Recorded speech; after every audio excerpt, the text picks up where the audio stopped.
Hello, friends, and welcome to Escaping the Mouse with your host, me, Breck Roll. All right, it's going to be about 100 degrees today, and so I don't really want to do anything outside. Yesterday, just being out at that park was enough to probably make me lose about 20 pounds just by sweating it off during that time. So, what I want to try and do is find something inside. And a lot of you have suggested in the comment sections or on my live streams that I should go visit the Texas Ranger Hall of Fame and Museum. So since that's air conditioned and inside and sounds like it'll be very interesting, I think we're going to do that today. So let's go. Okay, we made it. We are here. Let's go in and check this out. And I just noticed something again. When I came back from the Mayborn Museum the other day, I noticed that there was this cool old cemetery right next to the Mayborn Museum. And it's right here close to the Texas Ranger Museum too. So maybe if it isn't too hot, we'll go and explore that. And right out in front, they got this great statue of a Texas Ranger on horseback carrying a Texas flag. And right directly in front of it, we have another Texas Ranger who was also one of the early surveyors for the state of Texas in the Waco area, Major George P. Erath. I'm not sure I pronounced that last name correctly. They put this monument down here, and apparently inside this thing right here, there's a time capsule to be opened up in the year 2098. So I don't know if I'll be here to see that or not. So when you first come into the museum, you're greeted with this fella right here, and we give a little bit of a history of the Texas Rangers. They were created in 1823 to protect Texan colonies. They served as primary defense force in Texas. Their main mission until well after the Civil War was defending against Indian raids and incursions from across the Mexican border. As the 19th century drew to a close, their responsibilities changed from military protection to law enforcement, duties they continue to perform today. Of course, it seems likely we're going to see a lot of vintage firearms around here. This is one of them. So when the Rangers first formed, oftentimes the Rangers just brought in whatever weapons they had, and a lot of the weapons they generally had were things that were more designed for defending farms and ranchers and stuff like that than actually for personal protection. So this actually became a setback on a lot of times because they weren't really the most efficient ways to defend yourself against large organized groups. But here are some of the flintlock pistols and rifles that they had. And of course, the powder kegs there where they stored their black powder.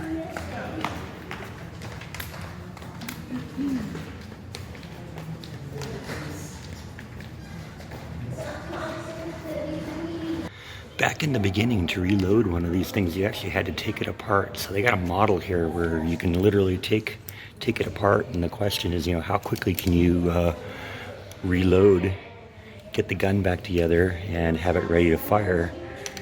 And they present the question, imagine doing this in a firefight on the back of a horse. I'm trying to do it with one hand because I'm holding the camera with one hand, but it isn't easy. Although I will admit it's easier to do with you have two hands. One of the things I like about this museum right off the bat is they got a lot of things that you can actually pick up and hold on your own. This is a Colt Walker repeating pistol. It weighs 4 pounds and 9 ounces. This thing's heavy. It's really heavy. I can't imagine firing this thing just because it's such a heavy thing. I have a shotgun at home, probably weighs about the same amount that this thing does. Now in this display case, they have kind of a history timeline of all the types of weapons that were used throughout the years by the Texas Rangers.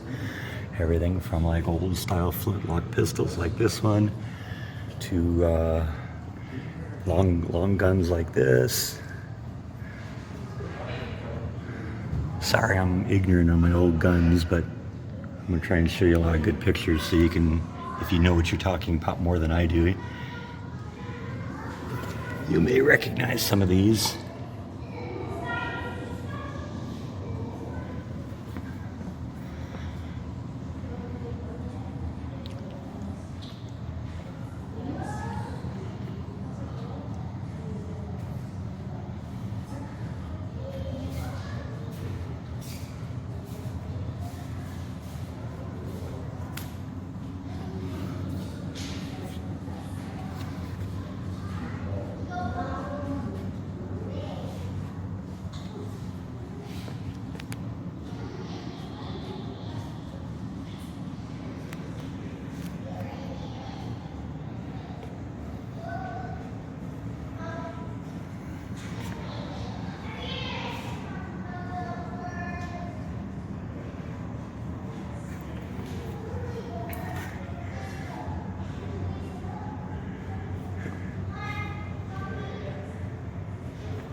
You may not think about it that much today when, police officers have like bases that they work out of, but back in the 1800s, the Rangers would actually just set up camps, and the government would provide them canvas tents to sleep in, and basically this is kind of how they lived their life. Got to be a little bit of a problem in the winter when it started getting cold, and in those cases they'd sometimes use logs to build log cabins to live in. This case here seems to focus on the development of the Winchester lever action rifle from about 1860 to about 1900. This was kind of a new development, because what you'd do is you'd pull down that lever at the bottom there, right there. It would go down this way, and that would eject the old shell casing and pop a new one into the chamber. It was the assault rifle of its day. That's a reproduction of a 1880s saddle. It says it has a lot of Mexican heritage in it. It's visible on a lot of the work on the saddle. And here we have another Mexican saddle, circa 1940. I believe this is an original one. The other one on the other side was a reproduction. And check out all these great old spurs.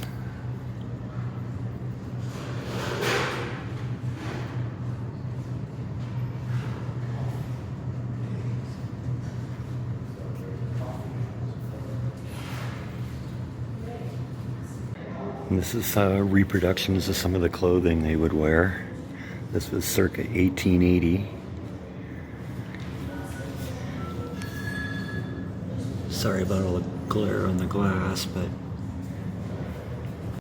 And some more clothing. This is a reproduction circa 1900. So this is a Mexican felt sombrero from the early 20th century, and it kind of shows how it evolved into some of the hats that the Texas Rangers would wear. This is kind of a similar style that was all kind of inspired by this. So there's some vintage Texas Ranger badges right there. And of course you knew you were going to see a lot of those here.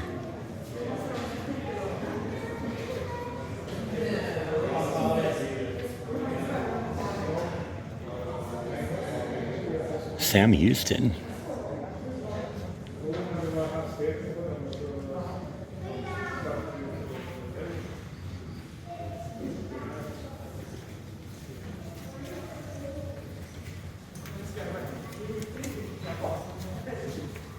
So we saw this guy a little bit out front. This is that George Erath guy, and some of the surveying equipment is similar to what he would use. I guess that's a model of the statue we saw outside.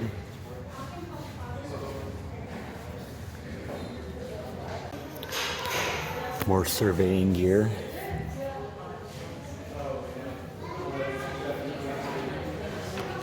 And in case you ever wondered, they weren't always just the Texas Ranger. They had a whole bunch of names. So this display case talks about some of the famous criminals that the Rangers were involved in taking down, including Bonnie and Clyde.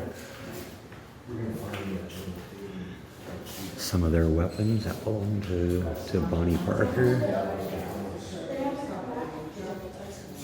That supposedly belonged to Clyde. Did you know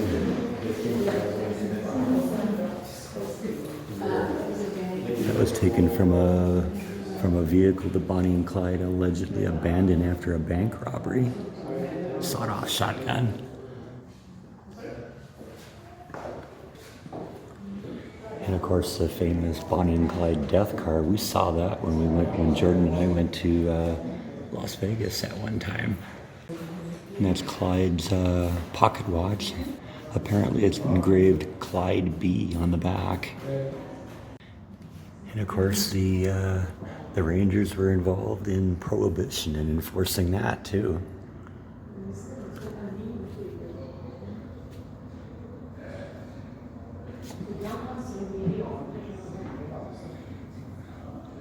It's a big giant still that they've upturned, 8 feet in diameter, has 75-foot long condensing coil, and could produce 32 gallons per hour. At $8 a gallon, it earned $6,144 a day. And there's a still right there. While border unrest was still a problem in the 20s and 30s, they also dealt with other situations, including civil unrest, labor strike, Klan rallies, political corruption, bootlegging and gambling, and the oil boom.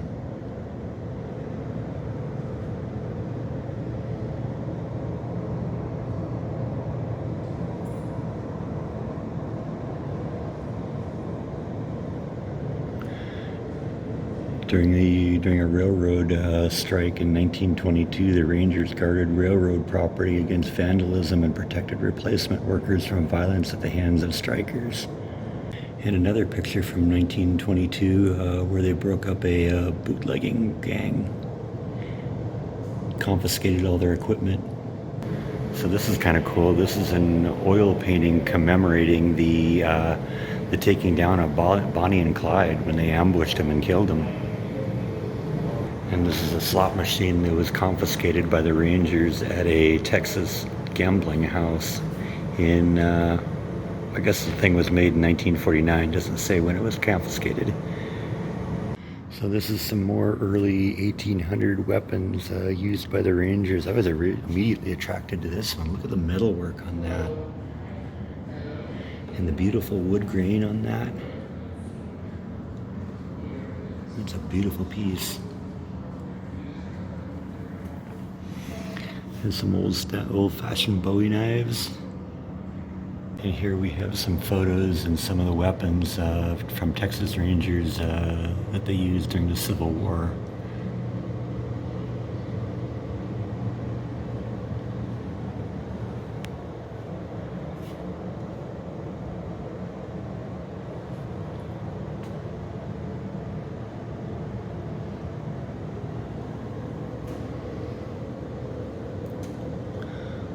Model 1860 Army revolver, 44 caliber in 1861.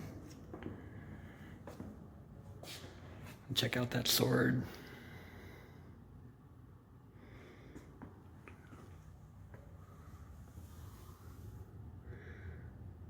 Guess they had hat badges. Makes sense. Looks like those guys have them right there. So these are Lip-On Apache arrows from the 1870s. As somebody does a little bit of archery myself, those arrows seem really short. They're only, about 24 inches long. Usually they're a lot longer than that. I gotta admit, when I came around the corner, I thought this was like a real guy that was staring at me. It freaked me out for a second. His name is Louis Graham Farnes, and apparently he was the first Director of Public Safety in Texas in 1935. That's a Texas Highway Patrol uniform from 1947. All right, that's kind of funny. This is a official handbook for vehicle code for the state of Texas from 1931. Boy, I don't think that they're that thin now. So now we're getting into the more modern era of the Texas Rangers, including some of the more modern uniforms they wear and some of the equipment that they use too. This here is a crime scene mapping technology.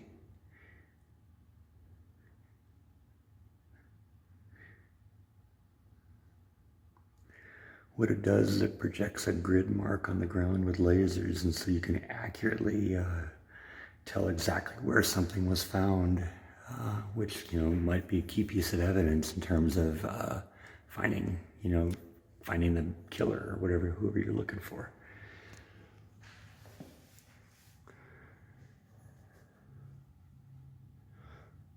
It's a LaRue 308.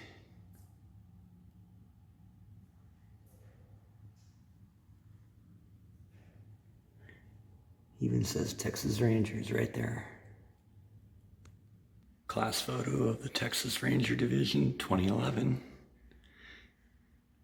So there's a lot more to this, I think, than I had originally planned. And I'm going to have to break this up into two parts. So be sure to come back tomorrow and watch part 2, because it's going to be really great too. Until then, thank you as always for watching, and I'll see you tomorrow on Escaping the Mouse. Good night.